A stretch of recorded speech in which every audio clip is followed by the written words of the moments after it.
All right. Good evening, everyone, and a very warm welcome from Rwanda, the eastern part of Africa. My name is Ganzam Hore Robert, and I am the Conservation Agriculture Lead at ShareScreen Africa. I am joined here by my colleague, Sela Malanga, who is a coordinator at ShareScreen Africa as well, and together we are very excited to be your hosts this evening. Now, a huge welcome to Cultivate Africa. This is your virtual talk series designed to create a vibrant Pan-African community for everyone passionate about agriculture. We want to bring together farmers, agronomists, researchers, and students to share their knowledge, discuss pressing challenges, and explore the innovative opportunities shaping our continent's soil. And now to officially begin our evening session, we are truly privileged to have with us a seasoned expert in the field of sustainable agriculture, Dr. Ngugi Mutuura. Dr. Mutuura is a prominent Kenyan agriculture expert, development leader, and the champion for sustainable organic farming. He serves as the executive director and founder of the Sustainable Agriculture Community Development Program, SACTEP, and acts as the chairperson of the College Board of Trustees for the College of Sustainable Agriculture, East Africa in Kiambu County. In this conversation with him, we will be unpacking the best way to blend indigenous knowledge with modern techniques to increase agricultural productivity. Dr. Mutuura, good evening. Good evening. How is everybody? I hope everyone is doing well. Last time I met you was June last year, almost a year now, and I would say I was starstruck. I am in agriculture sector. I've been a student for quite some time now, but I am also practicing farming, and hearing from you, it was a great experience, and we would love to bring your knowledge to this platform as well. So this is going to be more of a conversation. I'm going to be asking you questions, and you're going to be expanding on those questions by providing answers, but we'll give time to our audience to ask their questions as well. And to make it easy, my very first question will be to know your background, how you grew up. Are you someone who grew up on a farm? Is it something you practiced when you're young? And maybe if you can also bring in the element of some of the indigenous knowledge you used to use, because like audience would agree with me, you seem to have had a little bit of I don't want to say that you are old enough, but you've seen much. So would love to also hear from the indigenous knowledge side of agriculture. Yes, you are right. I'm old enough. I didn't want to say so. No, it's okay. Yeah. Yes, my name is Ngugi Mutuura. I was born in the central part of Kenya, and I grew up on a small farm of about 2 hectares. That was my father's farm. We are nine of us. And I grew up supporting my parents develop coffee and dairy. Of course, we produced our own food, which was potato and banana, maize, beans, cocoyam, all those kind of the types of crops that grow in the middle of the country. And of course, we kept poultry, goats, and grew most of the energy from producing trees on the farm. So I grew up doing agroforestry. And therefore, I was able to observe a lot of smallholder farming Of course, I was not the farm manager. My father was a farm manager, and Mm, my mother was also the farm manager when they shared the roles occasionally. But what I can still remember is the ability of 2 hectares of land to take care of 10 human beings, 11 human beings, my two parents and us, we were nine. So it mm, was 2 hectares of land to be able to do that, slightly less than 2 hectares. And seeing that producing money and food, money to take us to school, and food for all of us, I can attest to the fact that after going through the agriculture college, later I was wondering how these people are able to produce so much from such as a little space of land. mm, And when you think about the rest part of other parts of the world and how much land they have, mm, then I was able to make a conclusion and say smallholder farmers in Africa are magicians. They just live out of creating miracles mm, because the other side of conventional agriculture, which would be possible, say, for example, is a monocropping, or it is um, just keeping one type of livestock. You mm, find that's what is called that's what is called the scientific world. mm, But mm, when you look at this other side of the smallholder African farmer, you see something which you are not quite what you can. Some people ex, would not describe this to be science, but mm, then you are left wondering what is really science here. mm, A family of 11 on 2 hectares mm, producing all the food they need in cash, and on each other side, 10 hectares or 30 hectares producing the cash for a smaller number of people. mm, Now, you ask yourself, which one is scientific and which one is not scientific? mm, So that's what drove me into wanting to get into agriculture. And I mm, started dry land livestock keeping, worked in the dry land parts of Kenya in northeastern, that is Garissa, Wajir, Mandera. And of course, I was also able to cross the border into Somalia and help those communities produce from dry land livestock keeping. mm, So thereafter, of course, expanded into um, many other enterprises in the mm, crop and livestock enterprise and reforestation and energy production from rural communities. And that is what drove me into wanting to study in between. There is mm, indigenous knowledge on one side. There is what is called conventional agriculture, considered to be modern and scientific. But how do these two come together? mm, That's when I started working on the concept of sustainable ecological agriculture. mm, The divide between conventional agriculture and sustainable ecological agriculture is only two words: low external input agriculture or high external input agriculture. So looking at the communities and their abilities, then I made a decision that low cost external input agriculture is the future of the smallholder farming particularly. And thereafter, mm, also realizing that not only the smallholder farmers, but also mm, the mid sized farmers and also in the large scale farmers.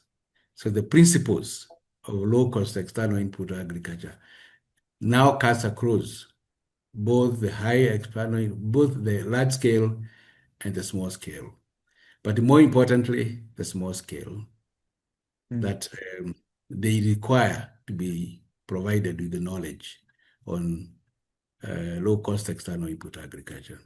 So this is what I've been doing for many years. not just when I mm, was living on my father's farm, and even after leaving the farm, I was able to establish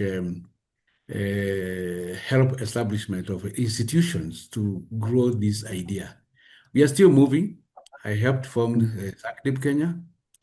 The last 4 years, 5 years, we have helped form the College of Sustainable Ecological Agriculture for East Africa. I mm, was also the founder of Pelham Association, Participatory Ecological Land Use Management Association, mm, uh, based on how the land use issues are relevant and would support lives and livelihoods for smallholder mm, farmers, particularly in East and Southern Africa. mm, Thereafter, I also helped found Kenya Institute, the Kenya, the organic movement, in short, mm, mhm, which I spent quite a lot of time trying to help it streamlined so that it could also come in to support the low-cost external input systems. mm. So that's what I've been doing. Now, that's quite a very big journey for you, and I would say you're still going because um, from what I saw at the College of Sustainable Agriculture East Africa, I'd say it's commendable, and uh, as if many youth on the continent will go through the same program, then the food insecurity issue we face on the continent would be solved. You talked about smallholder farmers on the continent being magician. From your experience with your family, growing up as nine kids and two parents, 11 people in a family feeding on 2 hectare land. My question is, from what you saw growing up on your farm, your family's farm, is there something you could see, and when you went to school you saw it, maybe put into a research paper or being developed as something scientific? Is there certain technique, certain practice that were being done at your farm that you went to school and see, or it's being taught in classes now? Thank you for the question. Of course, when you are at your father's farm, you are a farm worker, not a manager. Mm, But you also observe there's not much you challenge or you can do any much thinking. You are mm, providing labor as instructed. mm, Thereafter, leaving the farm and going to an agriculture college to study livestock. mm, Again, that is, you're only listening to what the tutors are saying because you have to the past examinations. mm, The little research being done there is well directed. The outcomes are even predicted, so there's not much you get from there. mm, But then when you get out to the working with the communities, you start when you have the real learning mm, because you will try certain things which you are trained to tell the mm, farmers, but then you find that some of them do not just work. Take, mm, for example, the use of external fertilizers, the synthetic mm, fertilizers. I mm, am old enough to have seen fertilizers being introduced in my village and mm, to an extent in my father's farm. mm, I saw the introduction of that alongside using organic matter for soil fertility. I mm, spent I spent many years using manure and putting it in the coffee plantation, and mm, also putting in banana and all the other types of crops. mm, But my father was a scientist in a very big way because he would test both. He would test the chemical fertilizers alongside farmyard manure. But I remember him explaining very well that farmyard manure, once you use it it will not serve the crop in the first season. It mm, will, the second and the third season is what helps the crop to grow by farmyard manure. mm, To date, so many tens of years later, I still see farmers using farmyard manure directly and hoping to get a crop out of it. My father mm, taught me very early that it doesn't work. mm, At that point, I didn't know that farmyard manure must decompose fast before the uptake by it releases the nutrients to be consumed by the plants. And so, talking about the science and the farmers scientific, the farmers were able, my father was able to do all those trials and tell us what really happens when you put farmyard manure in the ground. And mm, therefore, many years later, that became very important for me because I know that materials must decompose before the crops can consume them. And therefore, to quicken the pace of decomposition, you can still do it by helping the decomposition happen outside the soil profile, mm, then apply in the soil profile, and comparing with the inorganic fertilizers, then you get the waiting period for uptake of nutrients is much shorter. mm, And so those are some of the matters that you later learn in the scientific world, what it really means. I was also able to do at that age to do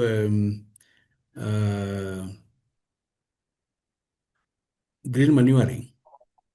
We always mm, buried crops. We always buried weeds into the soil as a practice. We mm, always cut off green materials and buried them in the soil. Later, we were to call it from an agriculture expression, we were to call it green manuring. We were to call it fertility trenching in organic mm, agriculture.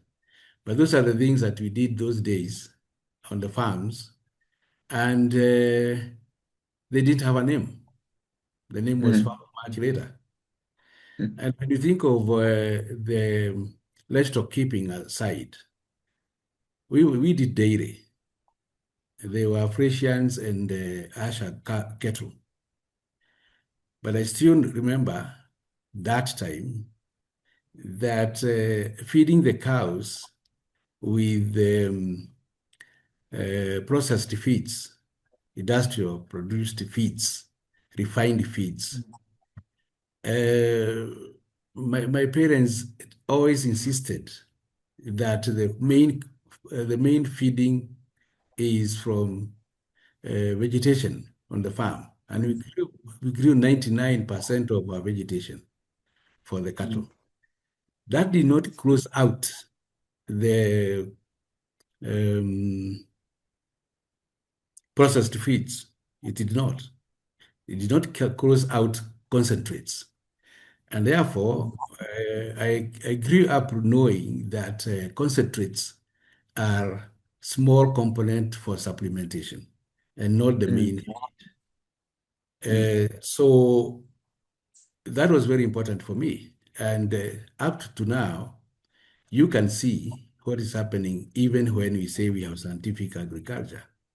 You can see that majority of smallholder farmers cannot afford these inputs, which these high cost external inputs.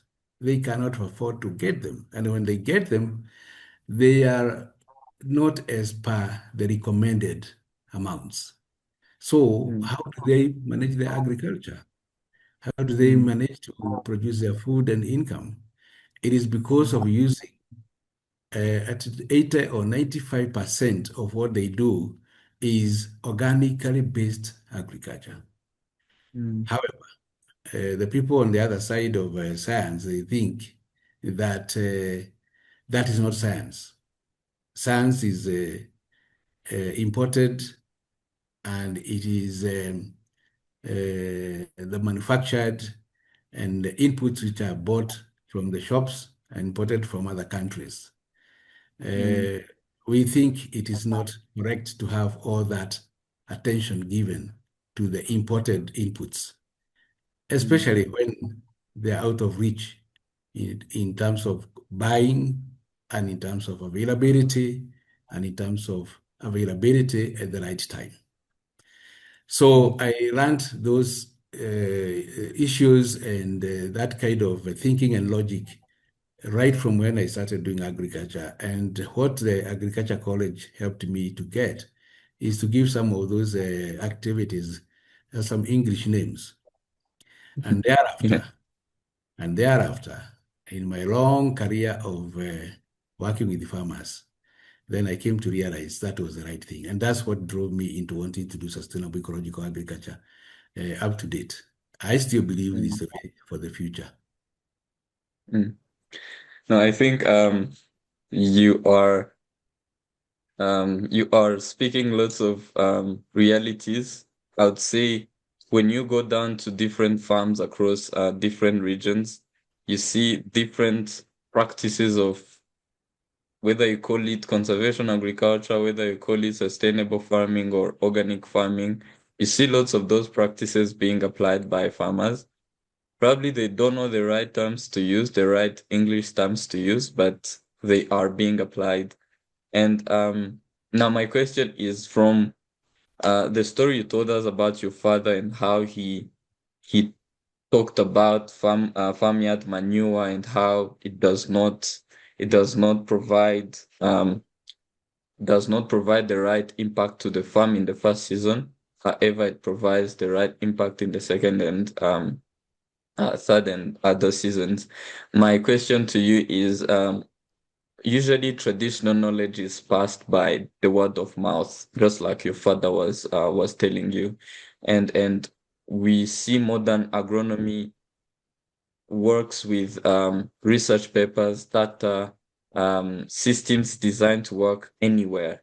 And as an academician, how do you actually bring traditional knowledge um, together with how do you blend that traditional knowledge and modern techniques that are in research papers and in forms of data? How do you blend those two together?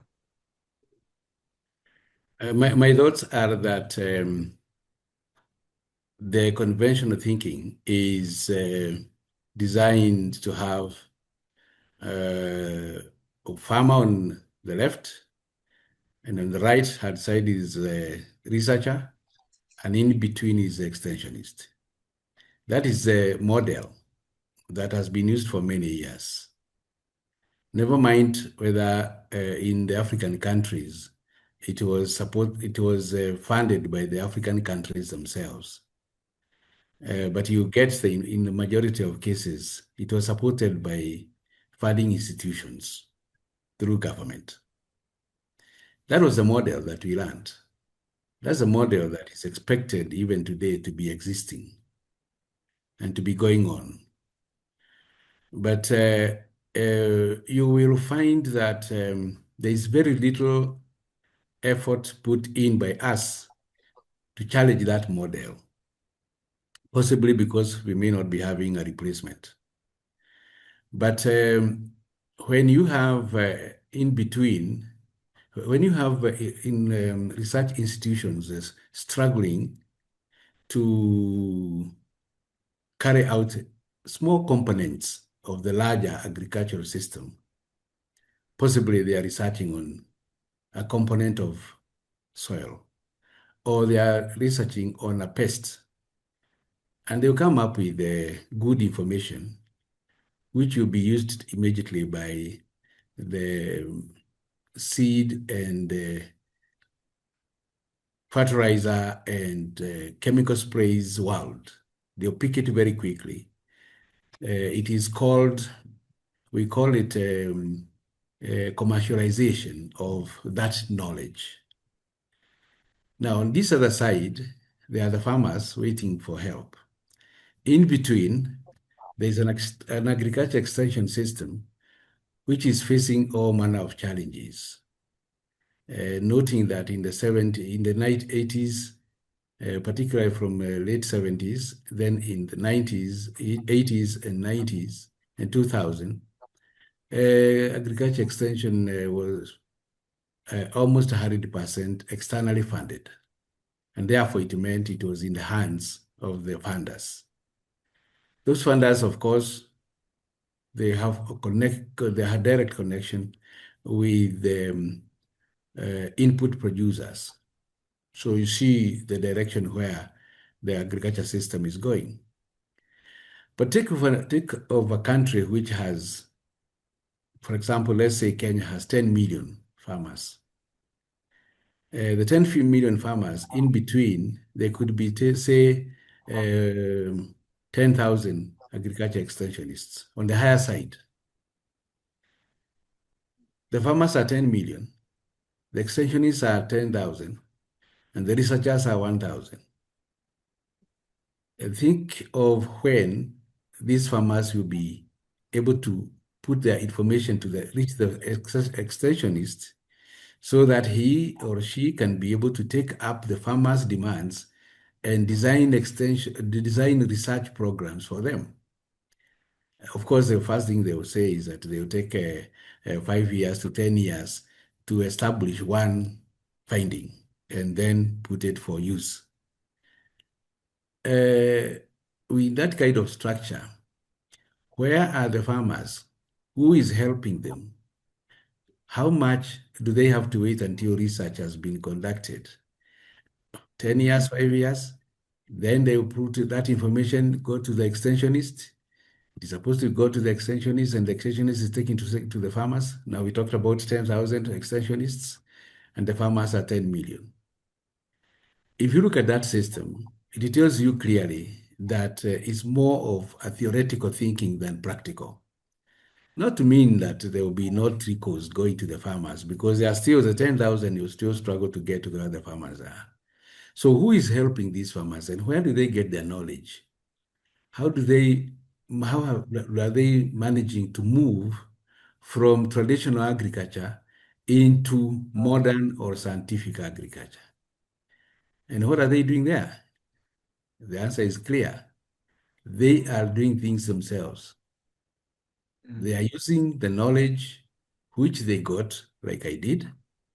They are training each other in the neighborhoods. They are visiting one another and collecting information. And it's only until recently that small bits of it here and there is coming from the radio stations and TV stations, which is also connected with the support of a certain agriculture inputs, which is actually a commercial product. That's the connection there. But what are these 10 million farmers doing? And what have they been doing? They are doing indigenous knowledge, collecting some scientific information, and they are carrying out their research themselves. They do their own tests. They try today, they try tomorrow. 1 year, 10 years, they can give you all information that you need about producing a good crop, the soil fertility, weeds, water management, agroforestry. They'll tell you all these things. But unfortunately, we scientists give very little attention to that because we still want our research institutions to remain relevant and the extensions to remain relevant. That's where we have a challenge. Mm. No, this is actually a masterclass. With the system you just laid out, a farmer being on one side and the researcher being on the other, and an extensionist being in between, and that system being funded by outside Africa institutions. My question is, because you mentioned that the issue is having high number of farmers needing knowledge and having lower number of extensionists providing that knowledge. My question to you is, for the funders, those external institutions providing the funding, from your experience, how much do you see them investing in the actual research that those farmers need? Like I said, research is driven by commercial interests. I believe that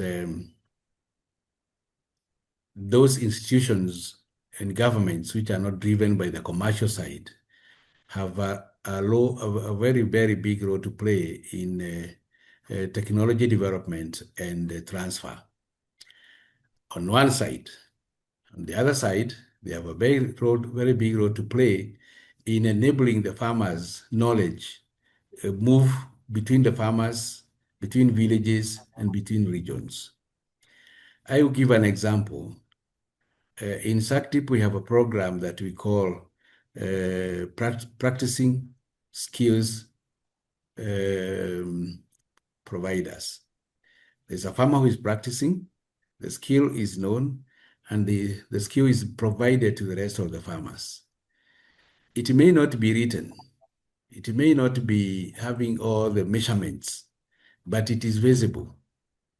And that has become a very big program because the farmers believe in the other farmers and not the outsiders.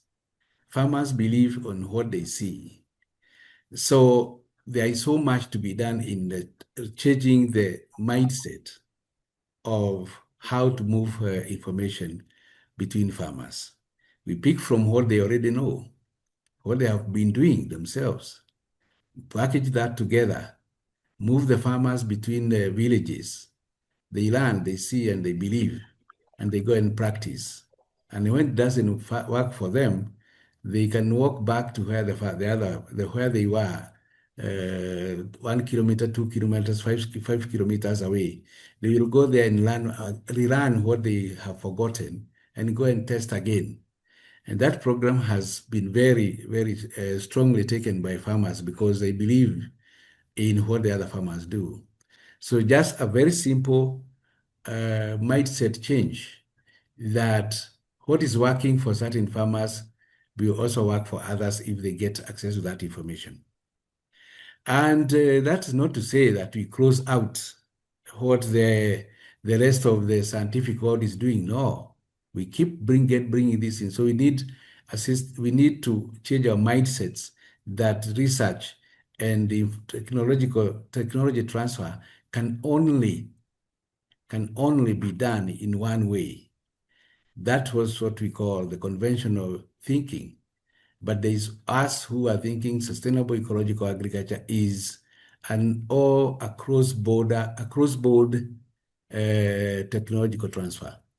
Better still, that when it is a practicing skills providers knowledge, they are simply saying what they have done through the years, and they're giving it to the others. We can leave the scientists to learn and document and find ways of moving it. But what the farmers have been doing themselves on their own is what helps the whole food production system by a big deal. At least 80% of the food produced by African farmers is through the knowledge that they share between themselves, much less what is getting from outside. Mm. No, I definitely a practice like this. Um, when you talked about our agriculture sector being funded by external institutions, my thinking was shifting to blaming uh, those external institutions. But when you laid out the fact that we can learn from each other, that's an indigenous knowledge, by the way. There's nowhere you can learn that if I learn from my fellow farmer, then my farm will increase productivity. But my question is, from your experience, let's say on practicing skills providers in the framework of this program, where do where do you see bottlenecks? Are the farmers adopting this format, or there's still a need for these extensionists or researchers to come in? And if they come in, where do you see them taking a bigger role? I don't know if you get the question. Every every every one of us has a role to play. That's why I talked about the changing the mindset. When the mindset is that it can only be quote unquote scientific, that's where we go wrong. Because the word scientific has a connotation of research and institutions and extensionists. The practicing skills providers model starts with the farmer who is practicing already, and they have the skills, and they are providing them to their neighbors and the rest of the neighboring villages or farming groups for free. They don't charge anything. So you can see how the external persons are supposed to be identifying their place in that model, not the farmers looking for their place in the said in the what we call the scientific world. Is a wrong model to think, is a wrong mindset. And like I have explained, if farmers are 10 million and they are still waiting for the extension to arrive in their own farms, then you don't know when they will arrive. The farmers are not going to wait until the extension is arriving in their farms so that they can produce a crop. So what do? They have been doing this one themselves forever, and therefore they have the confidence in what they do.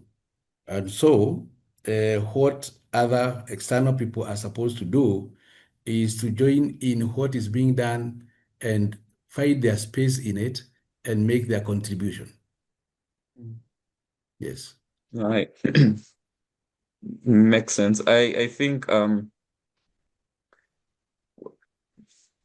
trying to understand the role of scientists and researchers in this framework. And I think, Doctor, you agree with me that now times have changed. Of course, I might be a farmer struggling, but on my side, I might be a farmer who is doing well on his farm. But then with time changing, now there's climate change involved. Patterns have changed. Now rain is arriving at the wrong time, pests are showing up. And for that farmer who is doing well, something unusual is happening on his farm, caused by this climate change. When these issue happen, which knowledge system farmers turn to first? Because of course, he has been doing well, applying some of the techniques, and I want to learn from him. But then something unusual happens, and he doesn't know where to turn to. When something unusual like this happen, what farmers turn to? Are the researchers needed in times like this, or farmers have got the way to maneuver around? I mentioned there is a space for everybody. And I also mentioned that we have to be very careful about mindsets. Mm. If the mindset is that the farmers wait until the scientist discovers what is the problem with the climate change and has a solution, we will all be waiting. Mm. But I said the farmers already are adopting their own mechanisms outside what is being said outside in the scientific world. They are already doing things themselves. They don't wait. The mindset that they have, if somebody has to come up with a solution from outside, it's okay to bring in ideas.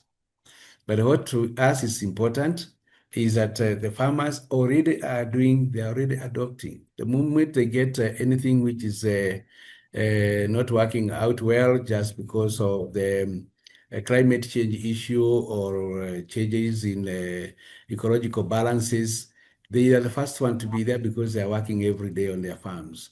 and they have the solutions, and they try this, they try that. As they wait from outside, they're already trying their own things and educating one another. So we are Mm, not saying that we should close out any information from outside, but we are saying that what the farmers are doing on their own has a bigger role to play in solving their own issues, much more than what you come from outside. I also want to mention that when we talk about farmers, let's talk about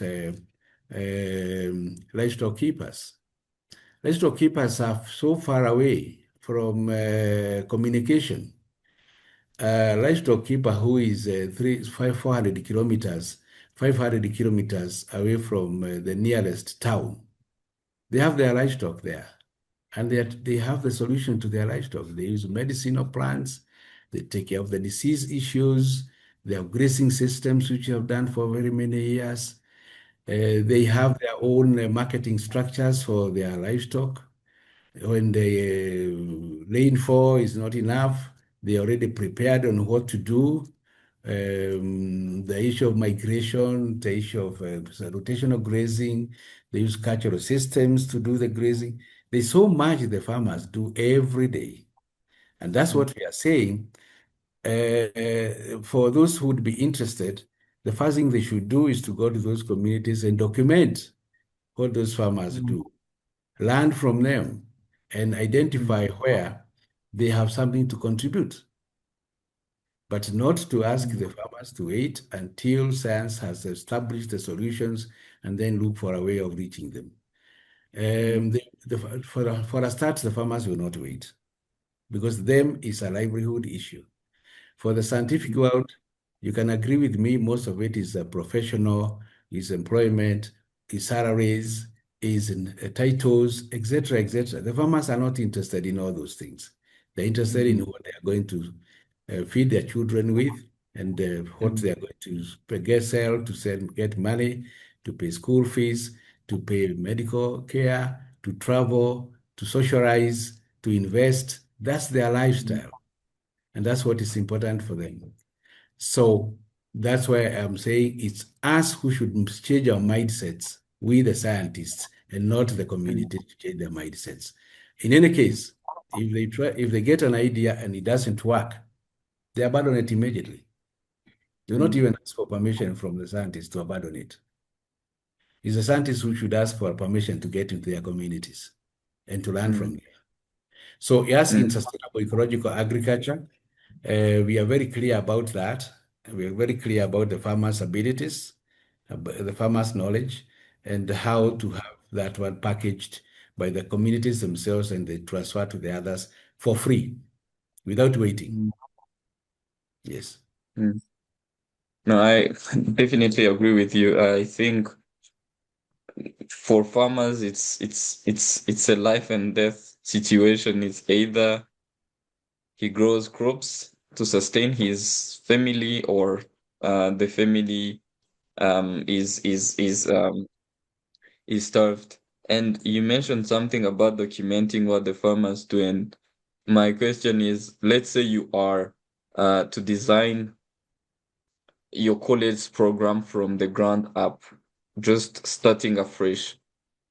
What would the training for the next generation, let's say for East African farmers, look like if you were to design an East African curriculum, agriculture curriculum? What would it look like for you? We are already running an agriculture curriculum. We have a sustainable ecological agriculture manual, which we developed close to 10 years ago. It is one which is used as the basis for the curriculum, which is trained in the colleges, in the college. We are reviewing that manual now to accommodate the changes which have taken place in the last 10 years. But the bottom line here is that any curriculum which will be developed will be building on the learnings of the current one. So it will remain the same, but enriched along the way. As we are developing that curriculum or that manual, Sustainable Ecological Agriculture Manual for East Africa, the topic on climate change was not as heavy as it is today. So those are some of the matters which we'll be looking at in the review of the new volume 2, 10 years older, 10 years later, on the development of sustainable ecological agriculture. So basically, to answer your question, it will be the same process, but enriched based on what has been found in the past years. In the coming years, it will be the same building up because the model is the same, and it only requires to be helped to adopt to the new changes that are taking place. It will still remain sustainable ecological agriculture, and it will still remain in the principles of sustainable ecological agriculture, which are environmental sound, financial feasibility, cultural acceptability, and social integration. It will remain within those four principles. It will also go to the 7 pillars of sustainable ecological agriculture. And those are the ones to be made more and more strong to support the livelihoods of the farmers. And here, when we talk about farmers, we are talking crop producers, livestock producers, high rainfall livestock producers alongside low rainfall pastoralist communities, and fisherfolk, especially in the regions where there is fishing possible to be done. The fisherfolk is also included in these processes. And also the renewable energy production systems, which are incorporated as part of environmentally sound environmental soundness principle of sustainable ecological agriculture. So we are continuing, and every day we are learning new things, and we are incorporating them into the system, into the structure. And that also brings in the issue of responding to the climate change issue and the changing ecological imbalances. The first people to to discover those changes are the communities themselves, not the scientists. They are the ones who discover, they are the ones who establish methods of dealing with them. And once we learn with them, when we learn from them, then incorporate it in the curriculum. No, that's a great manual. I would love to have a look at it. I might get back to you requesting it. You can Yes. expect me very soon. Um, you said most of the agriculture sectors are funded by um NGOs, governments. My question is, what do they keep getting wrong? And in this spirit of supporting these kinds of work, what do they keep getting wrong, and what would you want them to do differently? What they start by getting wrong is believing they know everything. The fact believing that they have the scientific thinking and economic thinking, and the communities do not know, or they know very little. The other way, that's starting from the wrong side of the stick. The right side of the stick is first understanding what the communities know, what they do, what they have done all through their lives, what are their aspirations, and then coming in as a person making an input into what the people are doing, and not the other way. It is not what comes from outside that changes the people. It is what is built within the people and strengthened within the people that changes them. The people know what they want. The people know their country. They know their region. They know their village. They know their families. And rather than starting from building on what they already know, we come up with external issues, which are even short-lived, not tested. They're tested in laboratories, they're tested in research stations. We put them to the communities, and we believe that the communities are going to change within the year of a project, the 3 years of a project. We get the funds put in there, and 3 years later, we assess and we find almost nothing has changed. So the project and design of all the interventions should be people-based, picking from where the people are and then identifying your niche and filling in that niche, not believing that you know what the people want. It's the people who know what they want. Mm, They know their gaps, they know their weaknesses. mm, And we spend very little time, even when you're doing the research, when you're doing development, designing of projects. We do very little attention on what the people want. And that's why we keep failing.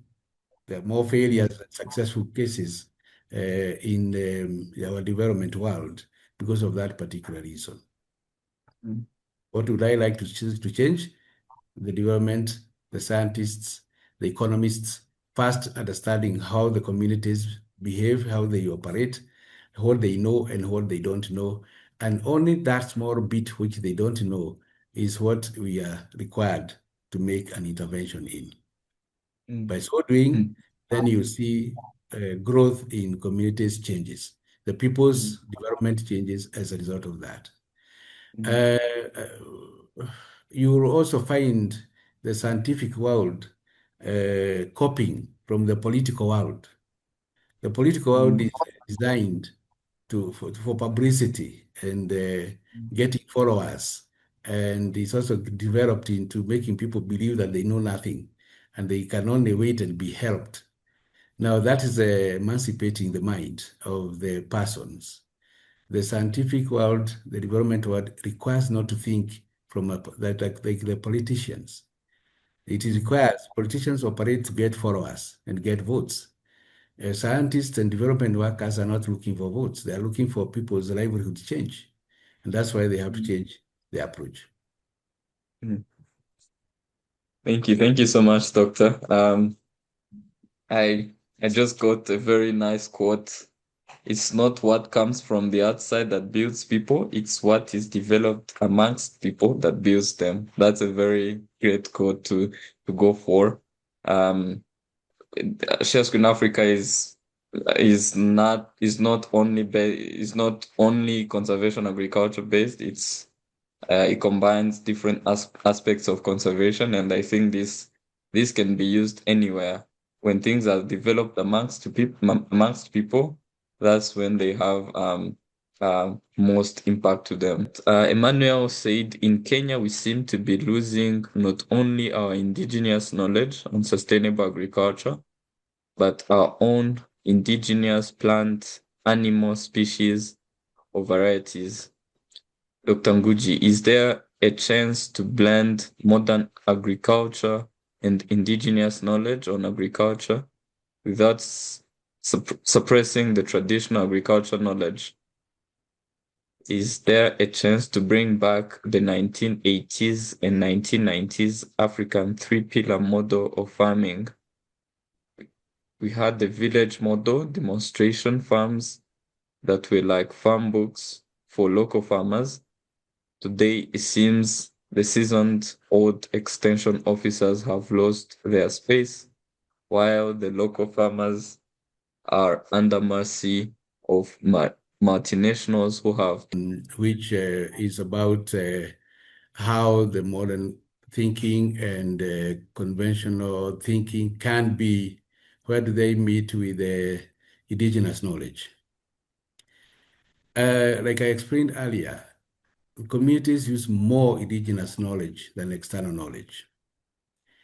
Number two, it is not accurate to say that indigenous knowledge is going away.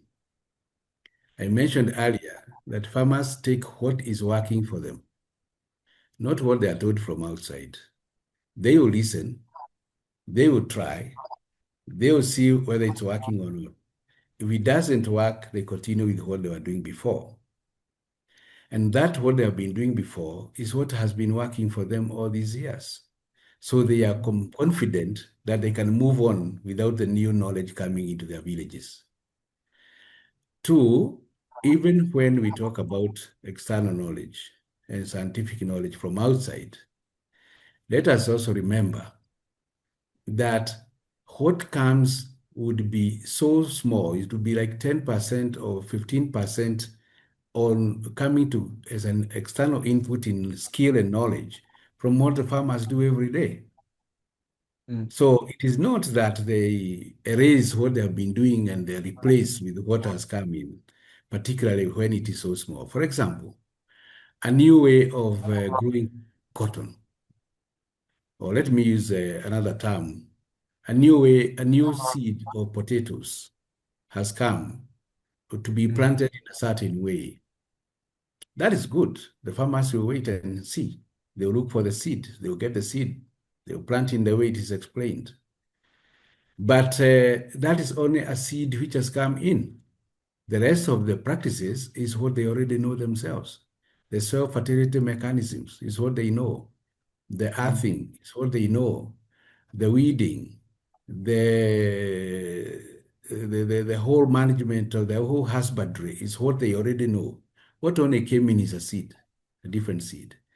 And if that mm, seed is planted alongside, the farmers will not just plant one, they will even mix with others which they've been planting before. And they will test and see which is working. If the new seed is not producing as good, as well as the others, or if the taste of that crop is not as good as what they had, they will abandon. So it doesn't matter what happens thereafter. They will abandon it and mm, they'll go back to what they know.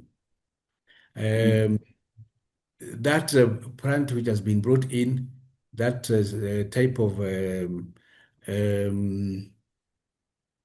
potato which has been brought into their farming systems is under test. It is not that they are just going to adopt it. They are trying to test it and see what it happens. It will be tested even by the people in the household who are cooking the potato. They will even test the taste of of the potato, the shelf life of the harvested potato. They will test very many things. So mm, what I'm saying here is that it is not it's us who think that farmers don't know what they are doing. And therefore, when we say that the indigenous knowledge is going away, it doesn't go. It remains, and they keep improving it themselves. And what we also have to be careful on what do we call indigenous and what do we call not non-indigenous. If farmers have used a certain system for the last 40 years, that's no longer external. It's already an internal system. Do we call that on mm, indigenous? Yes, it is indigenous to the people. So there's mm, nowhere we can't put a real boundary and say this is indigenous, this is not indigenous. For what matters for the community, for the farmers, is to produce and improve their production. A mm, pastoralist who is keeping livestock, and I did that one for many times in northeastern province. When we put up a water pan for livestock, and they put the water pan in an area where they sassafras, the farmers abandon it.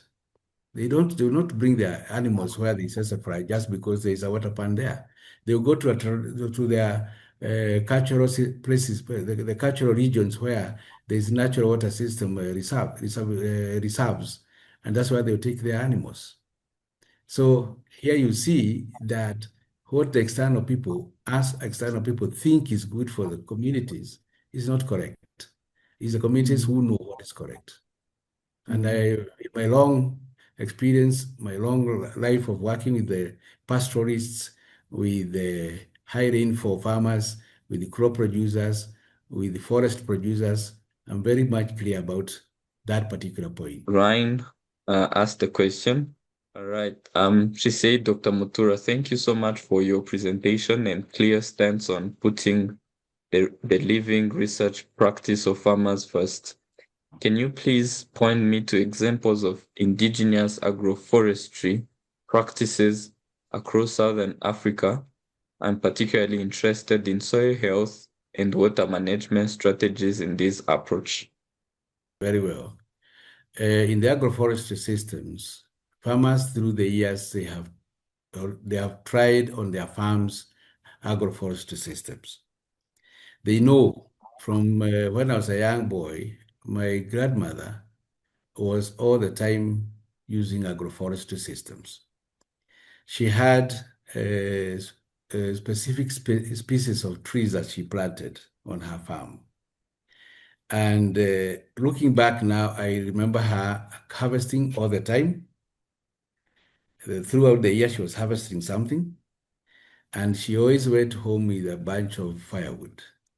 So when the rest of the families struggled to get firewood, she always had for her firewood. So her farm was always mixed. It had the sugarcane, banana, potatoes, and the soil fertility was so high that as neighbors were being introduced to artificial fertilizers, she never touched even one day artificial fertilizers. But she went to her market to sell her produce every Wednesday and every Saturday of the week. If somebody wants to study sustainable agriculture, then you need to look at my grandmother's farm. Of course, it's not there anymore, so I can only explain how it looked like. So in the areas of agroforestry, the communities are very familiar with the trees that grow on their farms, what works there, what produces a variety of products. They are either looking for firewood or feed for animals or shade for crop, and they may also be looking at it as a fruit or as a vegetable. They are looking at agroforestry in very many ways, not one. Unfortunately, we as the scientists, we think sometimes on only one line, that the farmer is looking for a tree to shade the crop and to shade the soil, to do soil fertility. So let us go to the farmers and first understand what kind of trees they want, what kind of agroforestry have they been carrying out all through the years. And once we understand what they have always been doing, let us now go and build on it. Our interventions should be to build on that gap that the farmer has identified as a gap that needs external intervention. Sela, you had the question. You had raised your hand. Uh, Thank you so much, Dr. Ngugi. I really enjoyed your discussion, and I've learned something. I remember years back, my mother used to use the manure from chicken, and at some point, I saw him using them directly. And then later on, I saw him keeping them to make, waiting them until they decompose. But then I didn't know why he started doing that and where he learned that. And yeah, learning from you today. You just took me to my childhood, and I now understand why she started doing it that way. Now my question is, how can we encourage young people to be learning more about indigenous knowledge? We have lots of knowledge in our communities from the adults, but it's just that we don't learn. Like myself, I just didn't learn, but my mom was doing it at home. So how can we encourage learning from the other generation to the young people? The first thing that we need to do is to demystify this word indigenous. Indigenous has the connotation of looking backwards. It has a connotation of being felt like it is not science. And when we start from that angle, then we are already creating a negative perception about the word indigenous. Mm. The younger populations, they don't think backwards, they think today and forwards.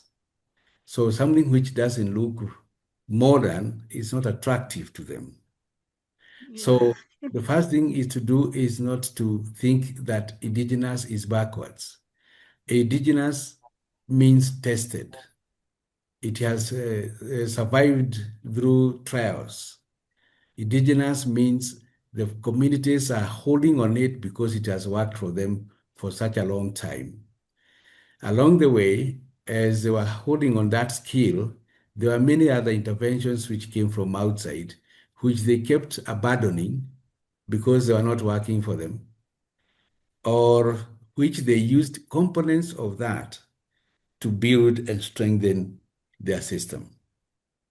So the young population requires not even to hear whether it's indigenous or not indigenous. They only require to hear it is already tested and it has been used for a long time. And that is why whatever anybody wants to make them understand, approaches that from that angle. It's the same thing what is scientific agriculture. Indigenous knowledge is tested and it is highly scientific, particularly because it's already proven. And that's why we are encouraging the documentarists to go to the communities and document what the communities have done all these years. Take, for example, the pastoralist communities. They are far, far away from the scientific world, but they have their own livestock keeping science, which is indigenous. It is known, it has been tested. They have been building it on it. They have even been creating changes on certain things on their own. They sit and discuss it. They visit one another. They learn from one another. So the young people requires to be given that starting point that this is science. That's why we say it's technical indigenous knowledge. Thank you so much. I'm so happy with it, and I love the way you've put it.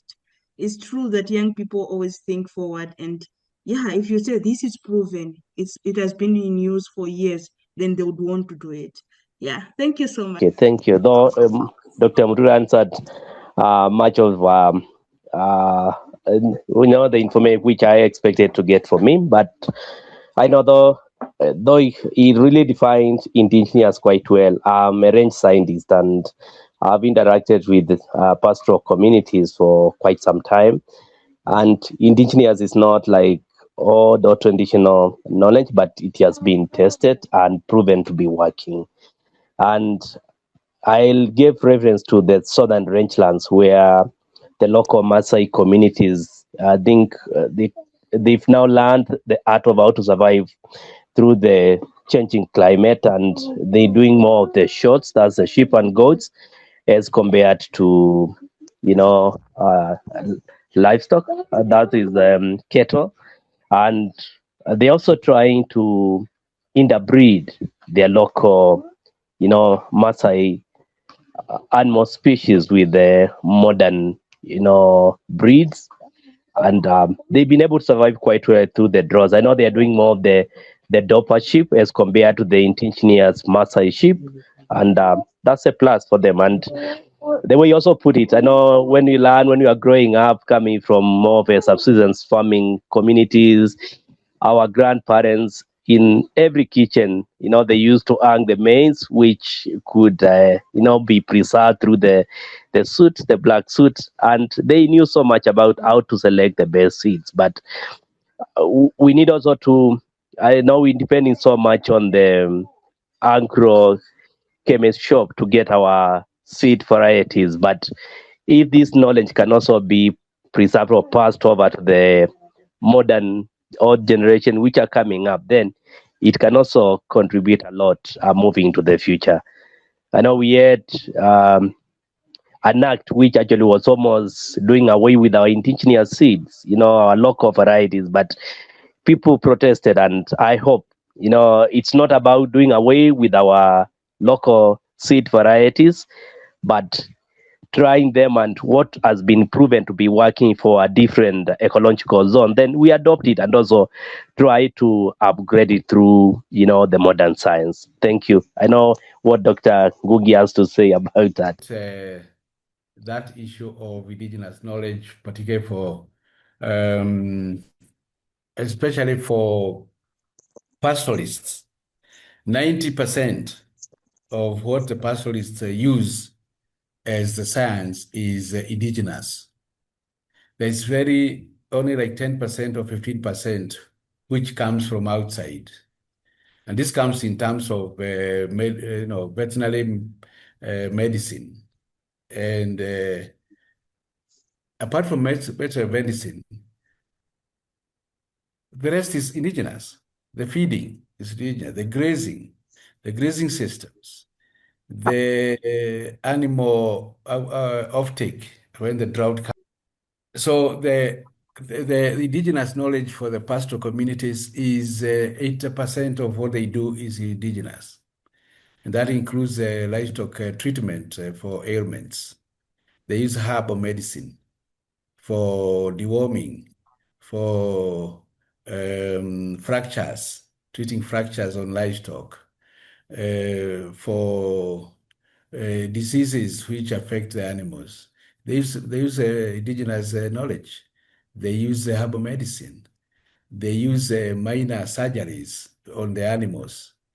So by the time the scientist arrives, the only thing they are able to do is to bring in the injections using the syringes. But you see the rest of it, including the breeding system. They use the natural system. They have their own bulls. They share the bull. They share the bucks for goats. Everything they do, it is indigenous. They have learned, they have done this for so many years. So we are looking at what is it that they do not have that we can give as our input and not to change the system. To unmute and give his contribution. Thanks, Robert. First of all, Dr. Mutuura, thank you so much for your time. We really appreciate it. Secondly, I want to ask you a question. Many of the conventional farmers or farmers who have been dependent, I would say, on the conventional systems, when they start looking at soil-friendly farming, sustainable farming methodologies, they're coming from a place of pressure. The conventional system is no longer working for them, and they're coming from a space of financial pressure. And now they're looking to change. What advice would you give to them at that point? They pick what has been working for them, and what is not working for them, they look for external knowledge. Because they have to live. They have to continue being in their businesses. They're not leaving their farms. They're not leaving the villages. They're not leaving the industry. So the issue is for them to identify what the weak areas. Then they seek remedies. They seek inputs, external inputs in terms of knowledge and skills on what is not working. Of course, they will tell you many things why it's not working. They even know why it's not working. And they may only be lacking a very small input in terms of knowledge and skills to improve and have their systems running well again. Of course, they also face challenges, economic challenges, environmental challenges, and so on. And I'm not trying here to create the impression that farmers have solutions for everything. They also struggle like everybody else. But we also need to know what is it that you are taking to their systems to improve their systems and not to damage their systems. One of the matters, for example, I can give is in the use of synthetic fertilizers. Synthetic fertilizers, we in the past, as an agriculture community, used it as a panacea, as a magic bullet for everything. Now what has happened? You'll find most of the farmers say the soils are quite dry, the crop cannot grow anymore because of continuous use of the synthetic fertilizer. So where do you go from there? We have, for example, the Kenya government. Their response to increasing food production has been to subsidize the chemical fertilizers. It is okay to do that, but it's not the only way. Actually, it's a much less investment in the food production because crops do not just grow because of fertilizers. They grow because of the humus, the soil fertility which is existing in their soils. And what comes out subsidized by government is a small output, it's a small input into the agriculture system. So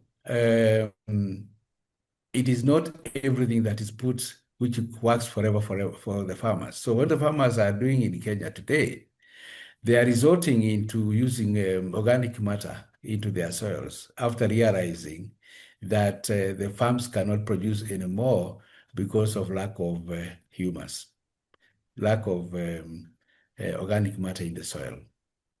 And here, the organic matter in the soil is not just for the purpose of nutrients provision.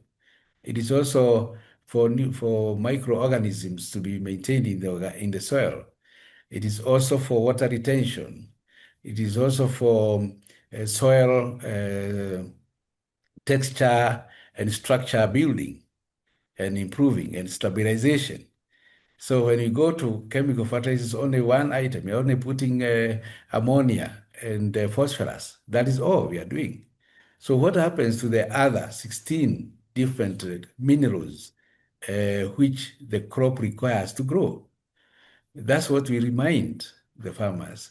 And that's what we remind the scientist who is stuck to the provision of chemical fertilizers as a way out. The farmers also will say, yes, before I started using, things were working better. Now it's not working anymore. When they revert to using natural soil fertility mechanisms, the crop starting, the soil starts responding and the crop starts responding. They will never get out of it because they have gone travel that road of damaging their soils using chemical fertilizers. And now they have a solution. We don't tell them to stop using it, but we tell them just to be careful that the crop does not only grow because of the lacking ammonia. I just want to confirm, when I asked this question, I was thinking of a specific farmer that we visited a few years ago, dairy farmer, and his farm was so badly degraded due to the overuse of fertilizers, as recommended by not extension officers, but the reps from fertilizer companies, that nothing grew on the farm anymore. And he accidentally bought a mixed bag of seed and sowed it on his farm. And that's the only patch that anything grew. And that's how he started to become interested in conservation agriculture principles. And from there, his whole lifestyle changed. That's exactly what Doctor just explained. You know, fertilizers can take you down the wrong track in a big, big way. So thank you for that. Interesting. No, thank you. Thank you very much. I think it all goes down to what doctor said, and it's been almost an hour and a half. He has been emphasizing it. Whatever research is being developed, it has to start with documenting what farmers have been doing, and it should be developed off of that, not bringing in your ideas and integrating it to the actual farm, but documenting what farmers has been doing and taking it from there. I think it's we're towards the end of our conversation, and I thank you very much, Dr. Mutuura. This has been very, very insightful and inspiring. I think if there's a farmer online, now he's inspired to keep practicing the indigenous knowledge he has been practicing. If there's a student or a researcher online, I think the message is very clear. You need to put farmers first, their ideas first, and maybe understand what they are doing and develop your research or your study based off of that. I don't know if Dr. Mutuura, you can give some parting words, parting message for people who are in the audience, and we'll take it from there. Okay, thank you very much for your time and also the questions, and give me the opportunity to express my views, which are based on a long experience in working with the farmers, with the youth, with the school clubs, and also with the large-scale farmers and pastoralists, and all that experience is what we have been able to do with my colleagues to package it as what we call sustainable ecological agriculture. It is not just about crops, it's about the life systems of farmers, which include not just the production side, there's also the post-harvest management, value addition, dealing with the markets, and dealing with the policies which affect farmers, and especially the whole cross-section of the farmers. So the sustainable ecological agriculture, like I explained, is we have very well documented it. We have tested it. We have tested it among the communities, among the farmers, among the research world, within the training and the educational systems, and we have been able to be convinced that it is the way to go. The best expression of such systems is communities, is the farmer, is the producer. Then we have also the consumer, also has a role to play in the whole agriculture system. The researcher is identifying what they need to research on, and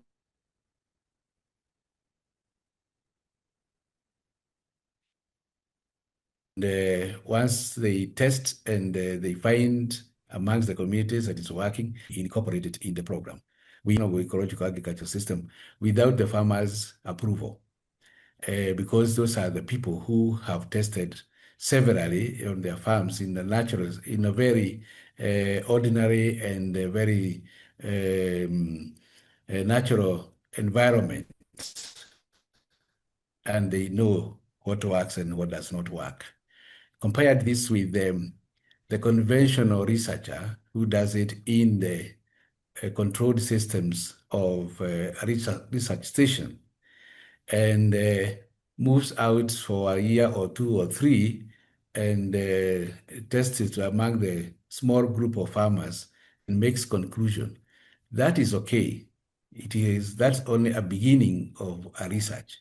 The real test is when it is put to the farmers, and they will be able to give results of what they have tested, not just the production. It's also about their incomes. It's also about the cost and input analysis. It's also about the product itself. It's also about the marketability of the product, the consumer report, starting with the farmer. And when all this is put together, whatever is generated, you always be there with the communities because the farmer has been there themselves. The livestock keepers has been there himself or herself. The marketer of that product, we always be looking for it because that's what the consumers are saying. So it's quite a wide variety of activities done by the time we are saying this is sustainable ecological agriculture. So we are developing the program. We are inviting also other people, and thank you very much for giving us this opportunity, because right now we are reviewing the manual that we have. We are also building a diploma course on this so that we test it within the rest of the scientific world and see how they respond to it, and they will develop the diploma course on it. Tested by all sectors of the scientific world, the training world, the educational world, the documentalists, the researchers. They will test it and they'll say, yes, this is a diploma course in sustainable ecological agriculture. And we are moving on well, particularly because the farmers are always behind us. They are the ones who actually say what needs to be improved, rather than us saying what we need to improve. It is not as easy, though, because it's an expensive process to operate using that kind of system. It's much easier to work in a research station, to work with a small group of farmers. But when the scientist, one of the participants in that system, it works much easier. But when it's the farmers who are moving on with it, it's much more difficult, but we prefer to use that route of the difficult side of things. So we are hoping that, thanking you for this opportunity, and what you are doing now is very important. because we also listening to what other people are doing, and once get that position, we'll say thank you very much. No, thank you. Thank you very much, Doctor. I think